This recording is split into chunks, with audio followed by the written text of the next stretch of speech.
Welcome to physics Dzire. हम हाजिर हैं अपने आधे डेरिवेशन को कंटिन्यू करते हुए। This is a topic variation of velocity, variation of mass with velocity. Actually relativistic mass के बारे में हम इस बात कर रहे हैं। तो हम कर चुके थे आधा, जिसमें हमने क्या किया था, हमारा एलसीएम हम ले चुके थे।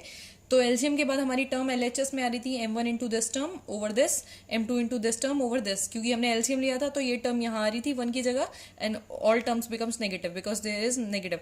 और यहाँ आ रहा था ये term because all terms are positive, 1 plus something कुछ था। So we come up with this term. Okay, अभी हमें करना क्या है, इसमें इसको विजुअलाइज करेंगे तो हमारे पास क्या है, u plus v minus v. तो plus v and minus v cancel here, and similarly plus v and minus v cancel here, right. यहाँ से हमारे पास ये टर्म्स चले जाएंगे, बचेगा क्या, m1 into U minus you V square over C square. अच्छा, इसमें u और इसमें u कॉमन है, तो इसमें से u कॉमन ले लेंगे तो बचेगा क्या, 1 माइनस u बाहर आ गया तो v स्क्वायर ओवर सी स्क्वायर। सिमिलरली इस साइड भी हम यही करेंगे, बहुत ज्यादा कॉम्प्लिकेटेड नहीं है। m2 इंटू यू इसमें से कॉमन लेंगे तो बचेगा 1 माइनस वी स्क्वायर ओवर सी स्क्वायर। दो सिमिलर फैक्टर्स दोनों तरफ आ जाएंगे, डिनोमिनेटर एज इट इज आपके पास आ जाएगा। आगे करना क्या है, ये दोनों फैक्टर्स सेम है तो we cancel both sides, cancel this factor from both sides. Okay, हमारे पास बचेगा क्या, m1 here, m1 over this term, m2 over this term. तो हम निकाल सकते हैं m2 over m1, m2 over m1 निकालूंगी तो ये टर्म इधर पहुंच जाएगी, तो ये टर्म आने के बाद क्या आएगी, न्यूमरेटर में नेगेटिव टर्म और डिनोमिनेटर में पॉजिटिव वाली, 1 minus you v over C square, 1 plus u v over C square, right. अच्छा, अब इस इक्वेशन को मान सकते हैं हम कोई सेकंड इक्वेशन, राइट। फर्स्ट मान लेते हैं क्योंकि अभी तक हमने कोई इक्वेशन फर्स्ट मानी नहीं है। फर्स्ट इक्वेशन मान लेते हैं और इसको हमें आगे तक लेकर चलना है, राइट।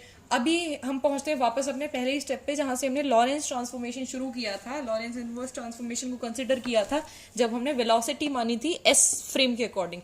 तो m1 ऑब्जेक्ट की वेलोसिटी एस फ्रेम के अकॉर्डिंग क्या थी, u1 is equal to u plus v over 1 plus u v over C square.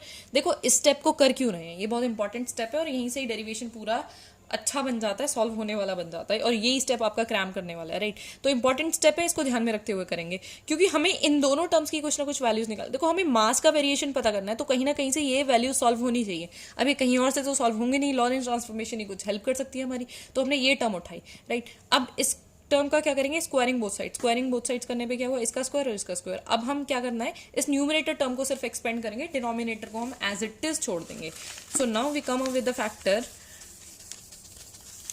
आपकी एलएचएस साइड तो क्या रहेगी, u1 square is equal to u square plus v square plus 2uv because a square plus b square plus 2ab, और नीचे वाली term u1 plus u v over सी square का whole square वो as it is छोड़ देंगे।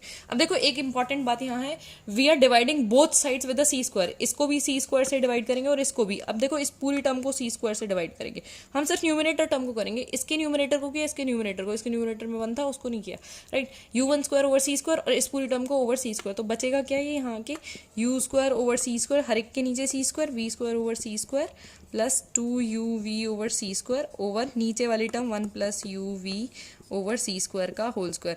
अच्छा, जो भी हमारे पास ये टर्म आई है ना, इस टर्म को सॉल्व करने के लिए हम करेंगे क्या, we are just subtracting this term from 1। अच्छा, इस टर्म को हमें 1 में से सब्ट्रैक्ट है, न्यूमेरिक 1 में से, इक्वेशन 1 में से नहीं, तो सब्ट्रैक्टिंग दिस टर्म फ्रॉम 1।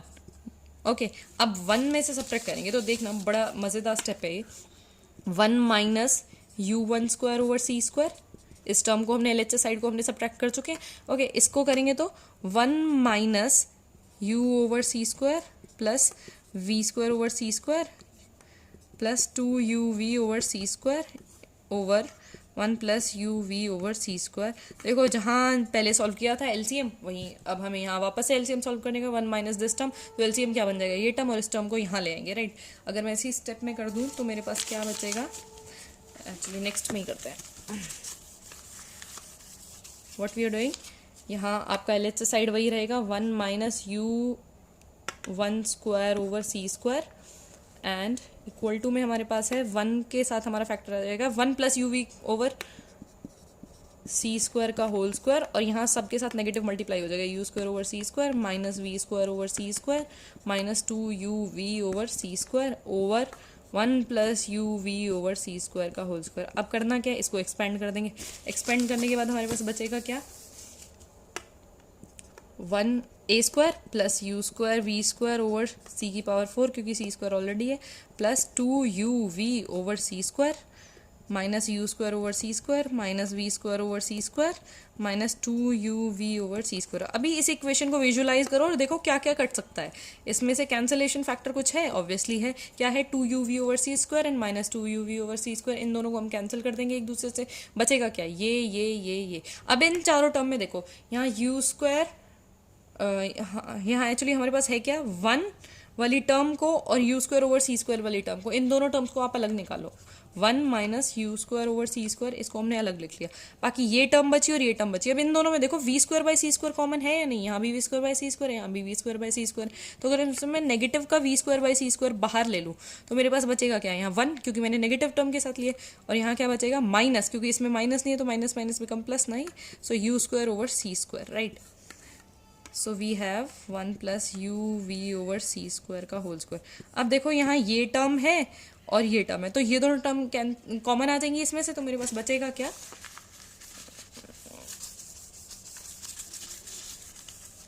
हमारे पास बचेगा LHS में तो ये सेम ही था, तो यहाँ क्या बचेगा? 1 माइनस यू स्क्वायर ओवर सी square common, 1 minus v square over सी स्क्वायर में से। So 1 plus u v over सी स्क्वायर का whole square again as it is. अच्छा, इसको मान लेंगे कोई, फर्स्ट इक्वेशन हम मान चुके हैं, second equation very very important. अभी ये तो हमने किया है जब हम u1 का स्क्वायर कर रहे थे, फिर उसको सी स्क्वायर से डिवाइड कर रहे थे, फिर 1 में से सब्ट्रैक्ट किया था। ये काम हम कर सकते हैं लॉरेंट ट्रांसफॉर्मेशन u2 में अप्लाई करके। u2 में करेंगे, देखो जहाँ जहाँ u1 है वहाँ वहाँ u2 कर दो, सब कुछ सेम आएगा। सिमिलरली हम लिख कर सकते हैं, एग्जाम में भी सॉल्व करने की जरूरत नहीं है, बट आप सॉल्व करके इसको रफ में देखेंगे तो आ जाएगा easily. So this becomes 1 minus u square over C square and 1 minus v square over C square over, अब देखो u1 स्क्वायर था, उस फैक्टर में आपका था 1 प्लस, लेकिन इसमें आपका क्या होएगा? 1 minus you v over C square. सिर्फ ये वाला स्टेप ध्यान में रखना है कि यहाँ प्लस है यहाँ माइनस है, बाकी न्यूमरेटर सेम आएंगे। अब इक्वेशन थर्ड मान लीजिए इसको। अब मैं इन दोनों को अगर डिवाइड कर दूँ तो मेरे पास क्या आएगा? Dividing equation second by third. So 1 minus u1 square over C square and 1 minus u2 square over C square. तो हमारे पास क्या बचेगा? आप देखेंगे न्यूमरेटर टर्म्स कैंसिल हो जाएंगे। देखो इसको इससे डिवाइड करने पे ये पूरी टर्म कैंसिल हो जाएगी।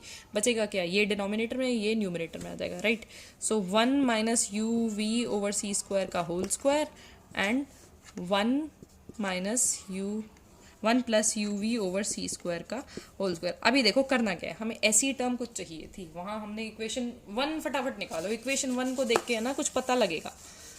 ओके, इक्वेशन 1 को देखकर कुछ हमें याद आएगा। हमें करना क्या है? m2 by m1 is equals to 1 minus you v over C square over 1 plus u v over C square. ये था या नहीं था? अब देखो कितना दूर है इस स्टेप से हम।